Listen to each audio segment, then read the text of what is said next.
What's popping, y'all? Welcome back to another video. I hope y'all are doing good this day. And y'all, how your back feeling? Are you drinking la agua? Because that's very important. I know I haven't been drinking a lot of water in my videos, even though I've been asking y'all to drink water, but just know, baby, I've been drinking my water too. I just don't drink on camera. But with that being said, I'm going to get straight to the chase because this going to be another long ass motherfucking video probably, because we're about to do part 2 of Who the Fuck Did I Marry. I was able to find the whole video in one YouTube video. Bitch, guess how long that shit is? 7 motherfucking hours. So we're about to go ahead and watch the rest of that. I know I'm a little behind on this video, but you know, stay with me here. I think that I offer a lot more perspective on the situation. I offer a lot of different perspective on this. So even though if you might have seen this video or might have reacted to this or seen people react, don't worry, bitch, don't worry. It's still gonna be a different type of experience. I saw that you guys were liking the last video, so I was like, okay, let me do a part 2 so we can at least get into the juicy shit, right? So let's do it. Alright, part 4. So we go to Home Depot, we go to Lowe's.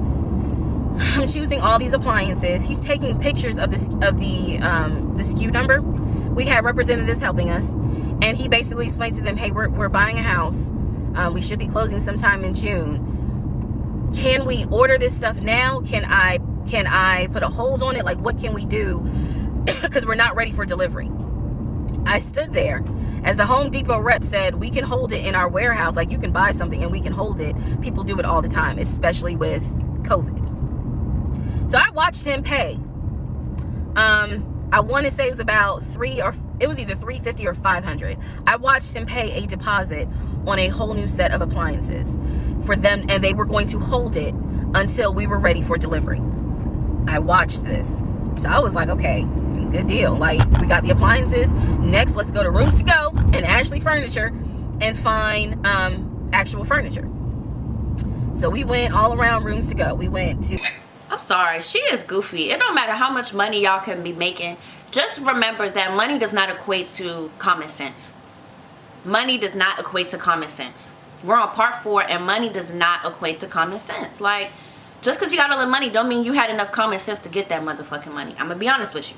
This seems like a nice young woman, but there's so many red flags here that I want y'all to understand that this woman made multiple red flags. She's admitting it herself, but I just want y'all to know she made a lot more than she cares to realize and admit, because she had the common sense. She had the sense to be like, okay, I don't think I should be doing this, but she still, like, I don't know, I feel like she had the flags and there were signs there that she should not follow through, but she just kept going. So that's the part where I'm just like, girl, you look like a very smart young woman. Ashley Furniture, we went to American Signature, and I saw all these things that I wanted. Again, he's taking pictures of it. He was like, I can go online and order it. I didn't think anything of it because, again, I just saw that we held the appliances. So I was like, okay, that's fine. So April turns into May. May 2020 comes. This is where things start to get a little interesting. May comes, and obviously we had not done inspection. And I'm asking him all the time, what's the deal with the house? He was like, well, because of COVID, they're trying to get someone to do the inspection.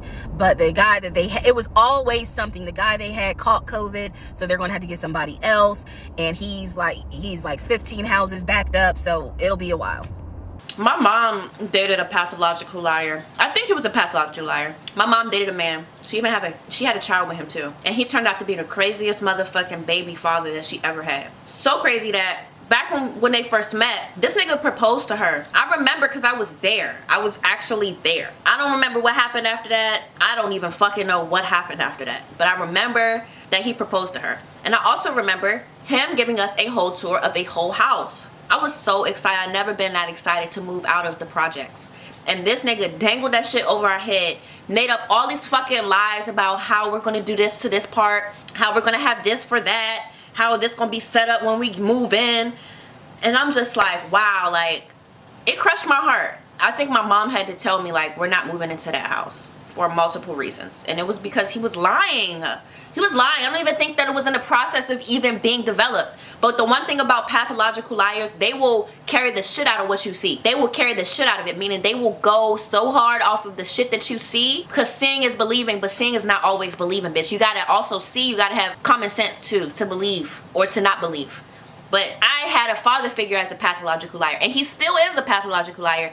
And now I hope that he don't repeat the damn cycle with his son, but you know, yeah. Pathological lies are annoying as hell, and they can get tangled up into a lot of fucking lies.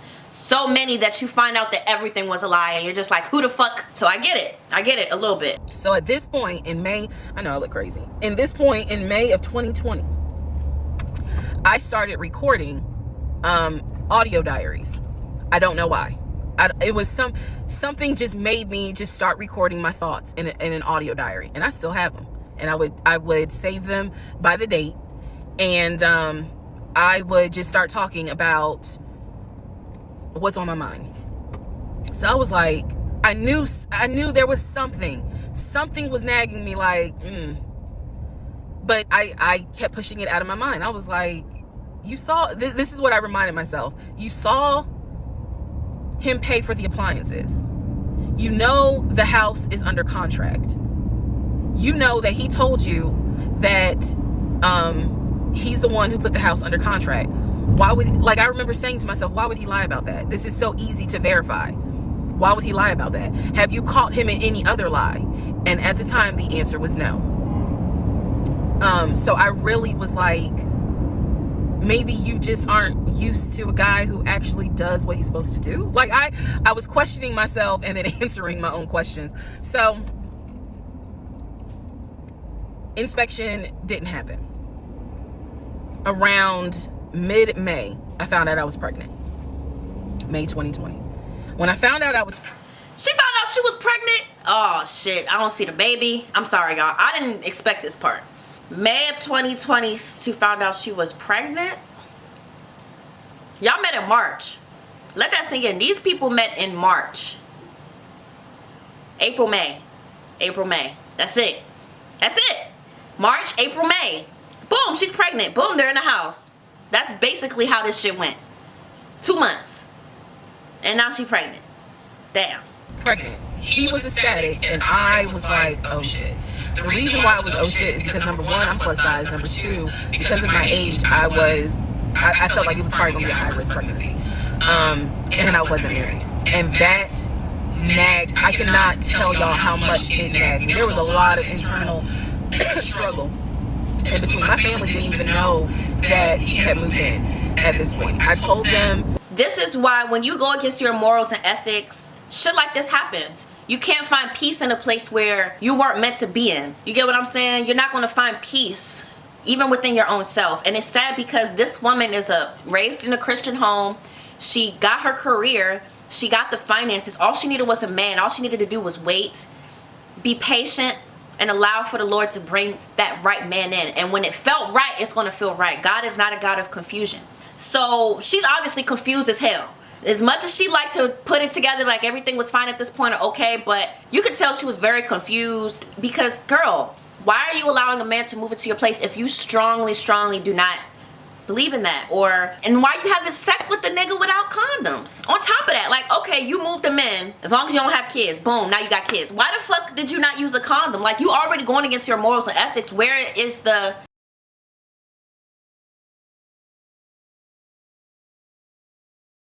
You know, that I was pregnant, went to the doctor, everything looked good. But again, because it was COVID, he couldn't go in with me into the actual room. So, you know, doing any sort of ultrasound, doing the blood test, because my HCG levels were really high. So the doctor was like, hey, it might be twins. We don't know yet. You're still kind of early, you know, along. They gave me a due date. The due date was January 26th of 2021. So yeah, May, found out I was pregnant. So there was now more of a push into, we got to get a house. We got to get the fuck up out of here. I'm not having a baby in Riverdale. Okay, nothing against Riverdale, but I ain't having a baby in Riverdale. So we need to find out what's going on with this house. And so he was and having a kid ain't gonna fix nothing. It's just gonna exacerbate everything. I'm gonna be honest with y'all. If you have a kid and then you're like, oh, we gotta move in, we gotta do all this. That's why love comes first, marriage comes second, and then the baby. Marry before you carry. I mean, it only makes sense. I'm gonna be honest with y'all. I'm not fully like an advocate for having kids before you're married and getting married before you have kids and all these things, but I'm seeing it in people's lives, and based off of the things that I see, you know, it takes wisdom to learn from somebody else's mistakes. And based off of the wisdom that I've obtained from other people's mistakes, it's best to wait it out. Why are you waiting 3 months? And then, like, girl, you're digging yourself deep. She's digging herself deeper and deeper into a hole. Deeper and deeper into a hole. On top of it, he had an answer for everything.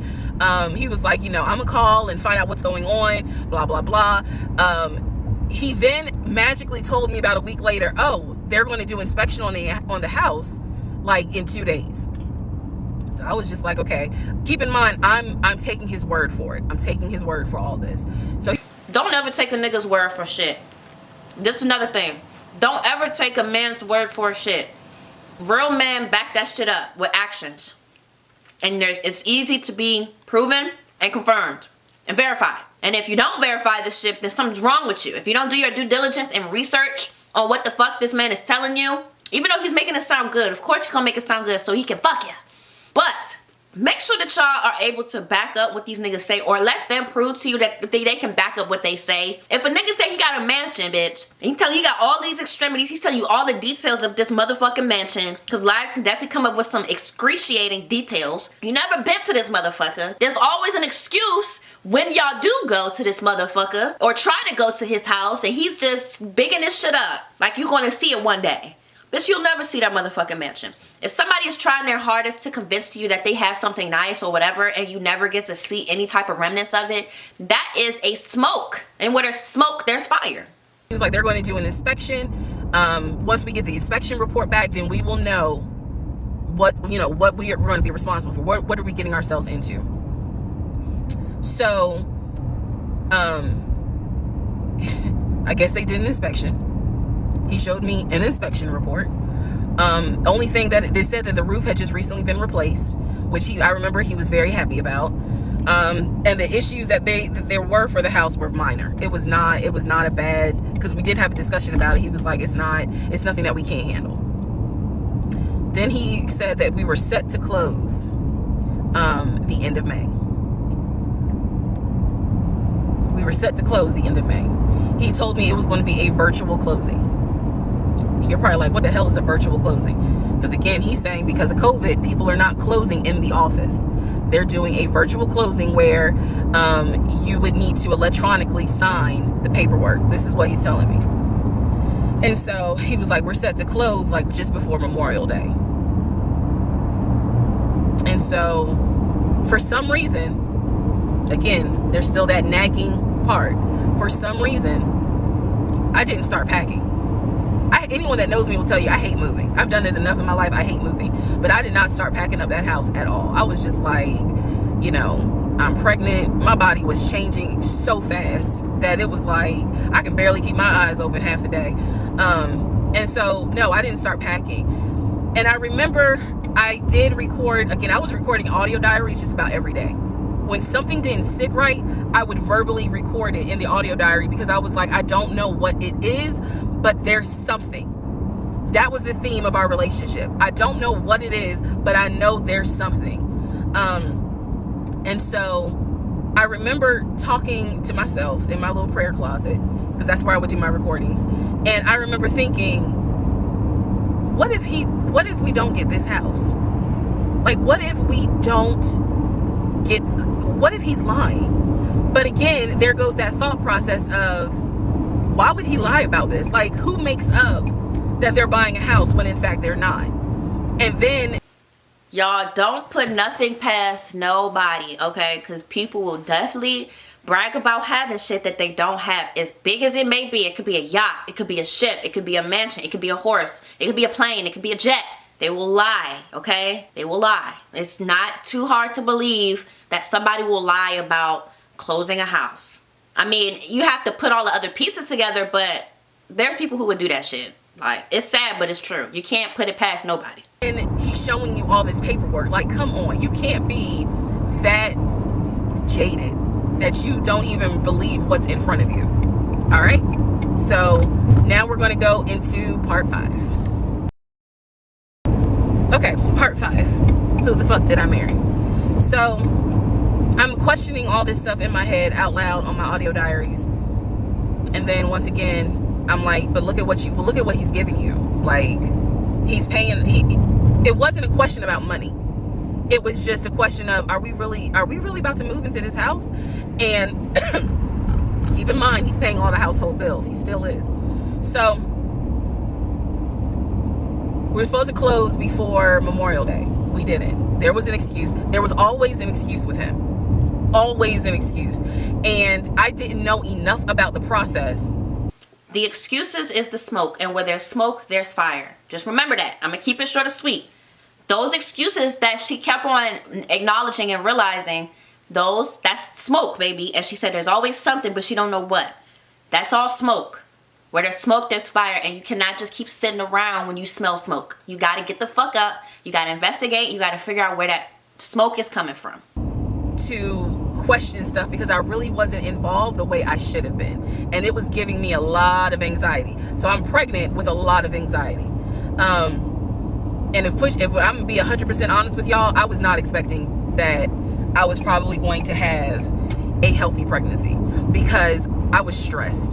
And what I was stressed about is I didn't know what was going on because I wasn't really involved the way that a normal relationship would be involved.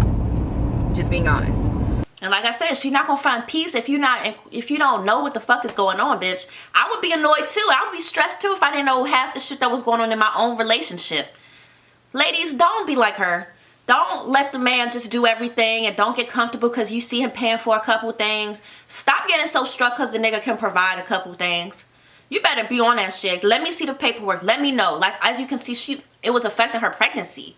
And I don't like that. The baby's now suffering because you are stressed, because you don't want to ask questions. Why? Like, what's stopping her from being like, hey, like, what's the fuck is going on? What, because he gonna blow up on you? Or he gonna get mad and defensive? Bitch, then why you with him? That's a red sign.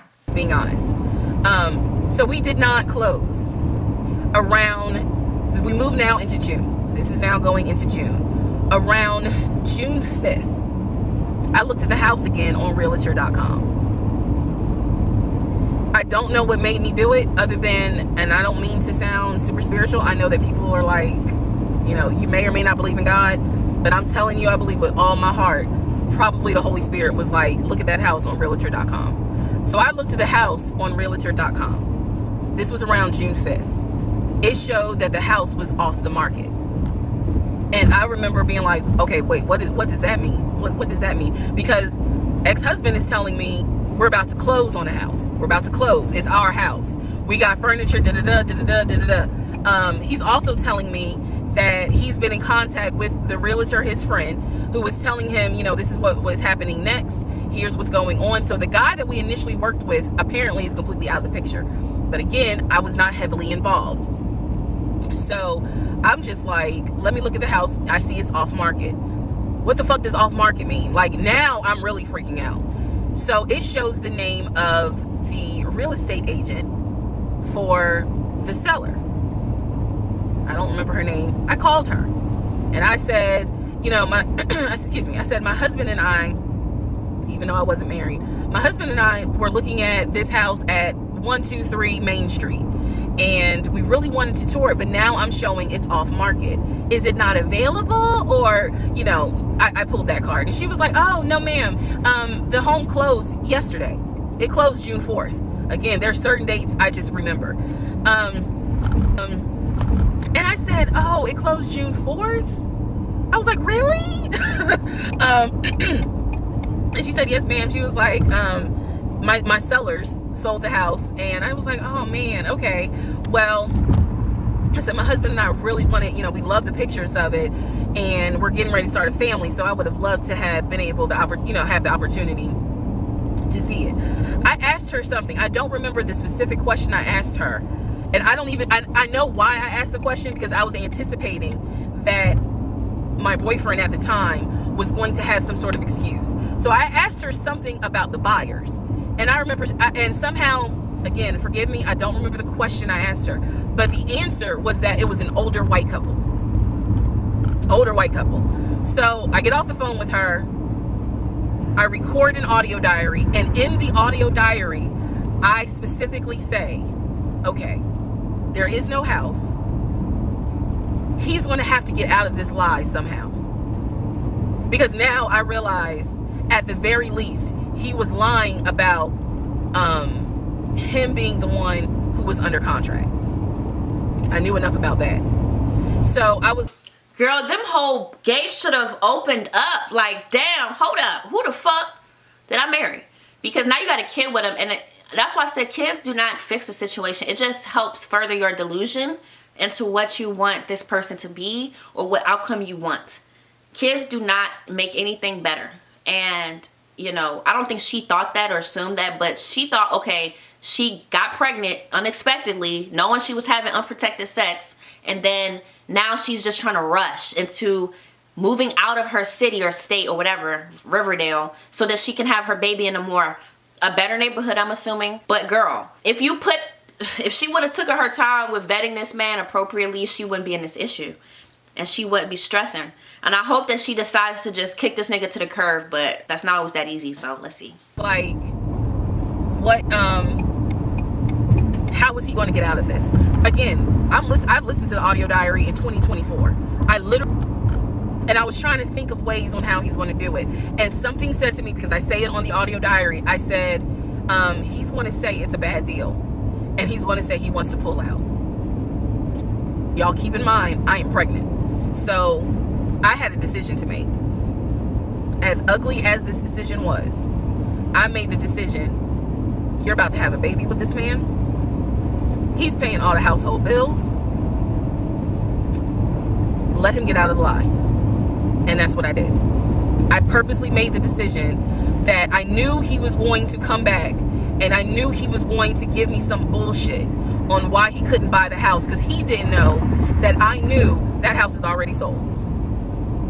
The house is... Wow. See, she's digging herself deeper in a hole. Now she can't even get out. Imagine that. Imagine you met somebody, you know him for 2 months, and then now you're pregnant. Now you guys were working on... I can't even imagine that shit, y'all. But that's crazy. I feel bad for her, because it's forcing her... Now this baby, her being pregnant, is forcing her to make more irrational decisions. Now she's letting him get away with the lie about buying a house. Damn. Already sold. And this is the part where I said, I'm gonna be honest, even though it's gonna make me look bad, because most women in their right mind would have been like, I'm out, and I didn't. So sure enough, he came home. He didn't really say anything that day. The next day I asked him about the house, and he said, my friend, the realtor, he was like, I'm talking to him because something's going on with the interest rate. And when he said that, I felt so much relief, because I knew that I had been prepared for, he's going to give you some bullshit. So when he said there's something with the interest rate, I said, you know what? This is literally what I said, y'all. If the interest rate isn't good, then we shouldn't move there. We should probably let this house go.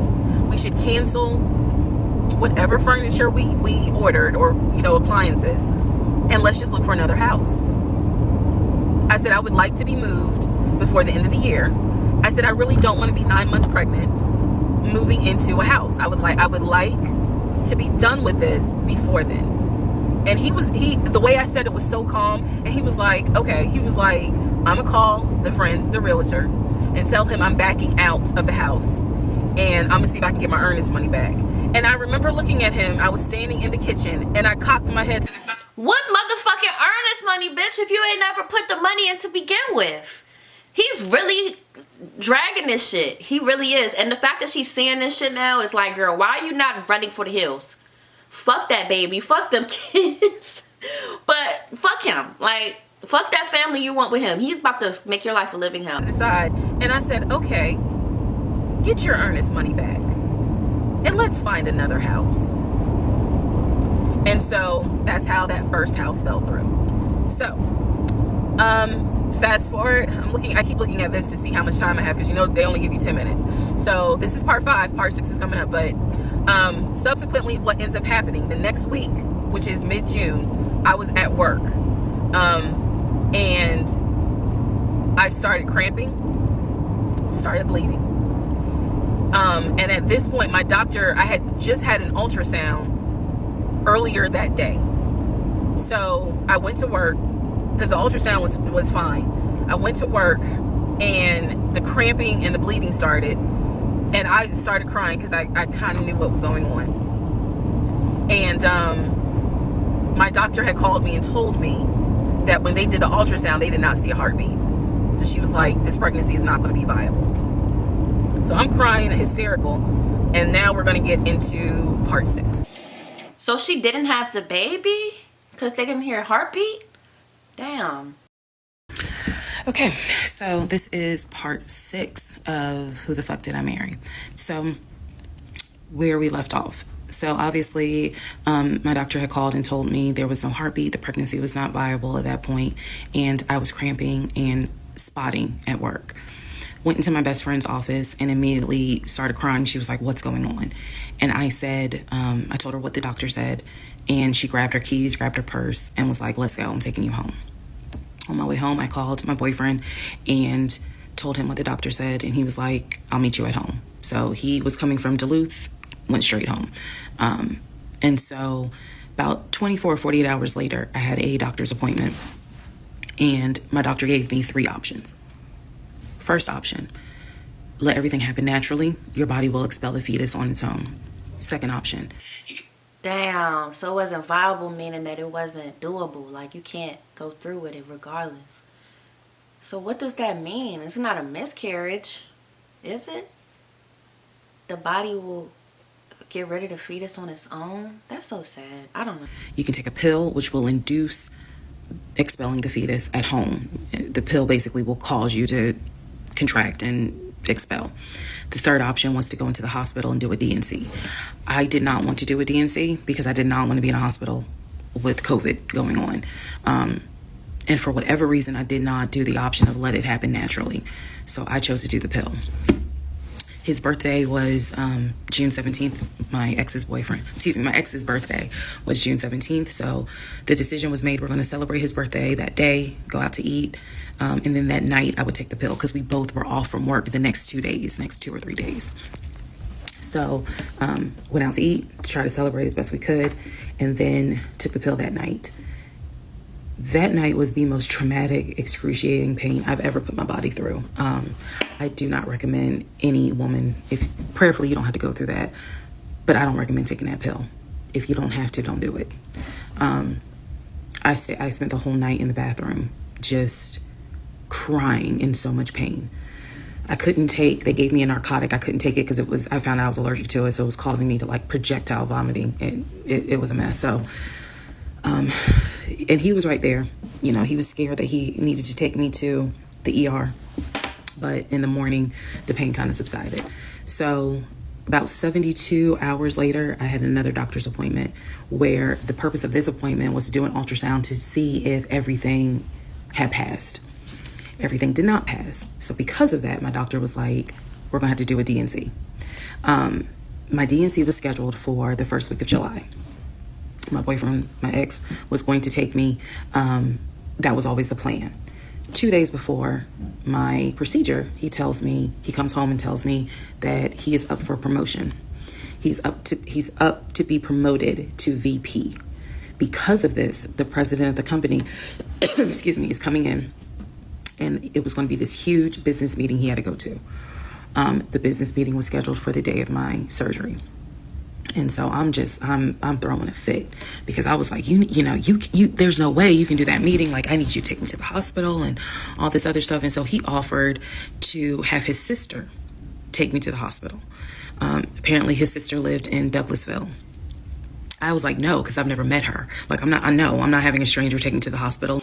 Right. Right, and y'all just met, so of course she ain't meet his mom, of course she ain't meet his sister, of course they just talked about shit, all talk. She only heard about his sister, so she is a complete stranger. This might not even be his sister, for all we know. Shit, we don't know how deep these lies go, girl. But do not hang out with that bitch. Don't let that bitch fucking take you to the hospital. That nigga should have made sure that he was off so that he could take you to the hospital. This is a really serious situation for you. And he's supposed to be there for you. Not his sister that you never met, bitch. No, this is a private situation. I don't want to do that, blah, blah, blah. So my aunt had offered to take me. And then my friend who took me home from work had offered to take me.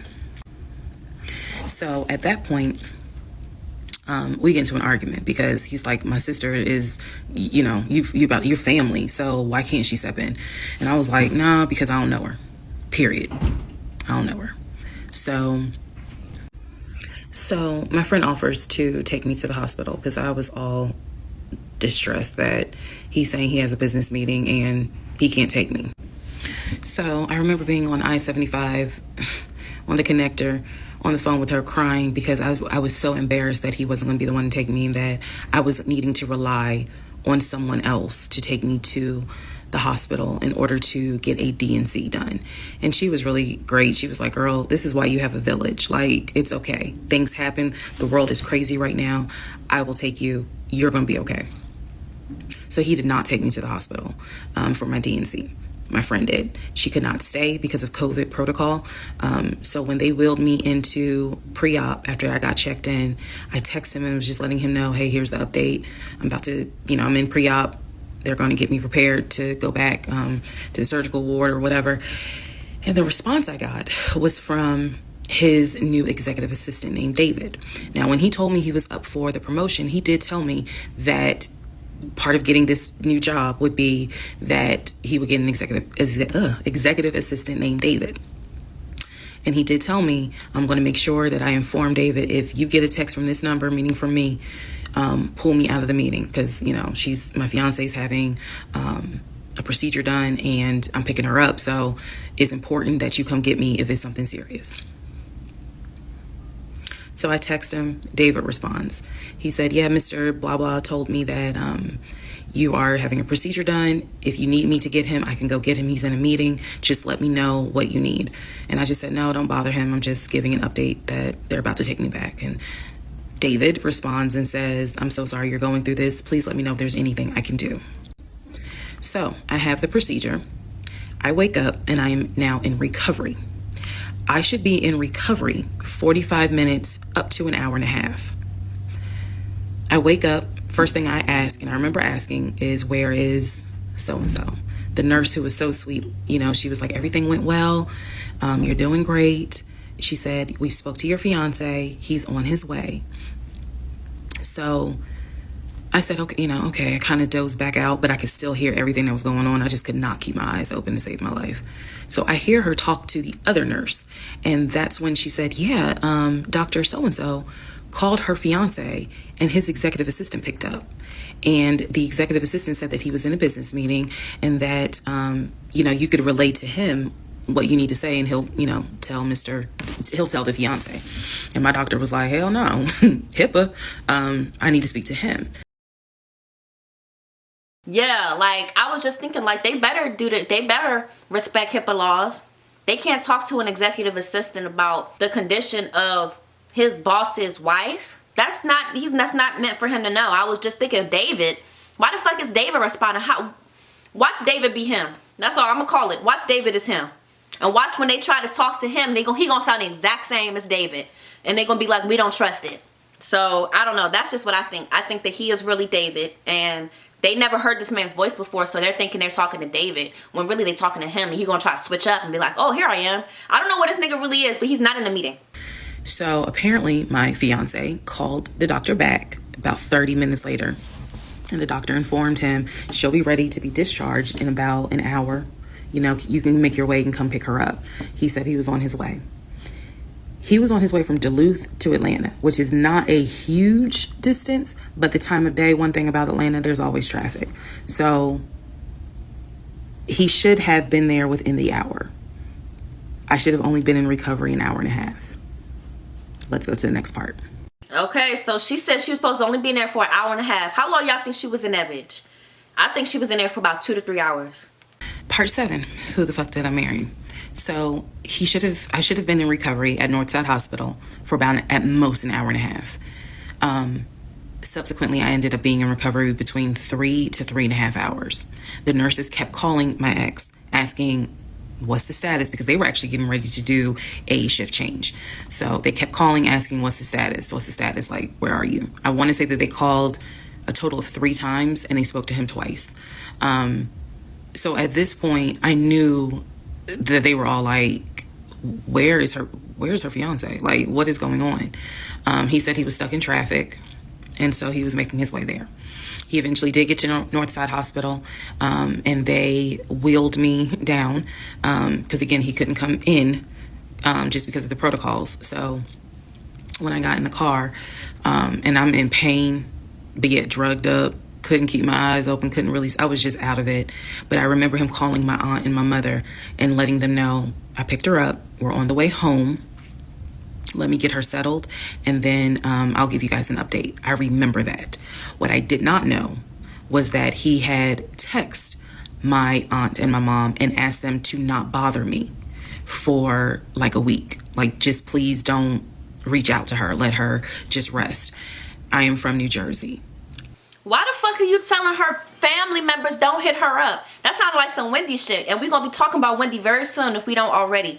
Why are you telling her family don't hit her up? That's not, it's like you want her exactly where you want her so that you can do whatever you need to do, and her family can't do shit about it. I don't like that. I don't like when people try to isolate you from your family. That shit's not cute. That shit's not cute. You should always have contact with your family. It could be any aunt, cousin, niece, nephew, sister, brother, mother, somebody. And this is not a good sign. Why are they not hitting you up for a week?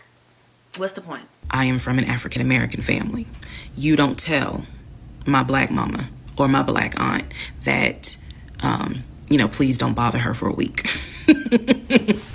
I didn't know this at the time, but I'm just interjecting that part. I'm trying to stay in the timeline, but he did apparently do that, and my aunt was like, "I will fuck you up."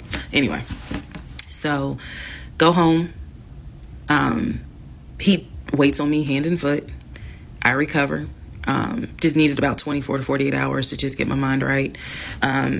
During this time, in between when the house in Douglasville fell through, we had not talked about a house. So I guess it was about a week later, after the DNC, he decides that, do you want to start looking for a house again? Excuse me, I have hiccups, y'all. Do you want to start looking for a house again?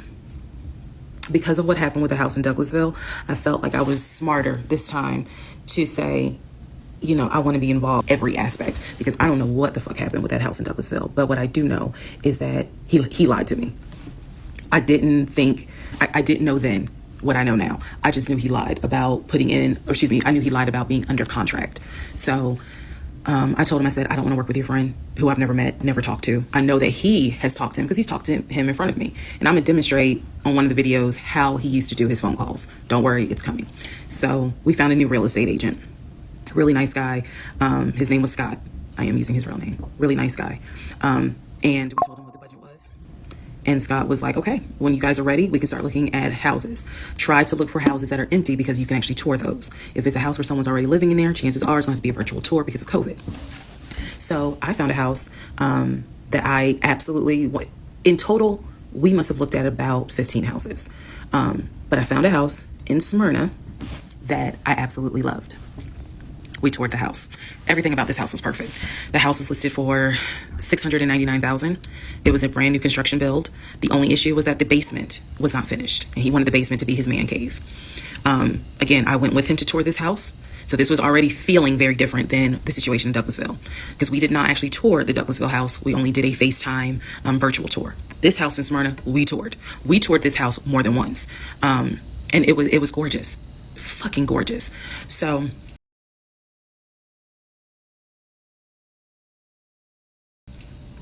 we talked about it. He said that he had the money. Again, the price was $699. He said he felt comfortable putting in an all-cash offer. If you remember on the videos before, he told me he had money in his savings from when he played football. So when he said an all cash offer, even I knew, you got that kind of money, like where you can cut a cashier's check for $699,000? And he told me he did. He had money in savings from when he played football, and he was very comfortable paying all cash for this home. So the real estate agent, Scott, sent over the paperwork. The paperwork was sent in both of our names. It was sent to my email. That was another thing that I changed after Douglasville. Everything gets sent to me, and then I will be sure that he signs it. So he sent it to me. I looked over the offer.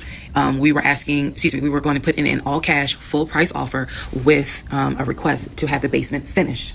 Also, we were requesting for the seller to give us an answer within 24 hours. We were requesting a quick closing. These are just some of the things I remember. I remember 24 hours, like I didn't want to wait on, y'all think about it. 24 hours, let us know if you're accepting the offer or not. And then also a quick closing because it was a new construction. So we didn't have to wait for the current tenant to move out. We didn't have to do that. So I watched in our bedroom as he pulled it up, because it was a electronic document. He signed his name to the offer for $699,000 cash. He requested again, the seller let us know in 24 hours if they were accepting the offer. So we submitted the offer at around 6 p.m. We were requesting that by 6 p.m. the next day, they let us know if the offer was accepted or not. I watched him sign the offer. I sent the offer back to Scott from my email. All parties had signed. Scott texted us and said, I got it. I'm submitting it. I will let you know what they say. Let's go into part 7. 2 to 7 of who the fuck did I marry? Yeah, I'm seeing a lot of red flags, y'all. I'm just watching this with y'all freely, so let me know what y'all think in the comment section below. Don't spoil it for us, bitch, because I haven't seen the rest of this, and I do plan on watching the rest of this with y'all on camera, whether y'all seen it or not. Y'all will see my reaction. So, like I said, thank you so much for tuning in, y'all. Tune in for part 3, aka part 7, part 8 to like 10 for the next video. If you did like this content, don't forget to like, subscribe, and comment. What are y'all thinking about this house situation? You think he lying? Do you think he got kids? Do you think he got a whole family? Like, why the fuck didn't he not come to her within that hour when she needed to get picked up? Where the fuck was he at? Where do y'all think he was at? So that's all I want to know. Y'all, don't forget to like, subscribe, and comment. Make sure y'all have a blessed day. I will see y'all in the next video. And thank you for riding with me. Thank you for sliding with me. And yeah, baby, yeah, we're going to get high too, period. Please stay tuned if you guys want to see what type of songs I'm here to drop. It's going to be a lot of variety. So that's basically it, y'all. Like I said, yeah, that's it. Peace.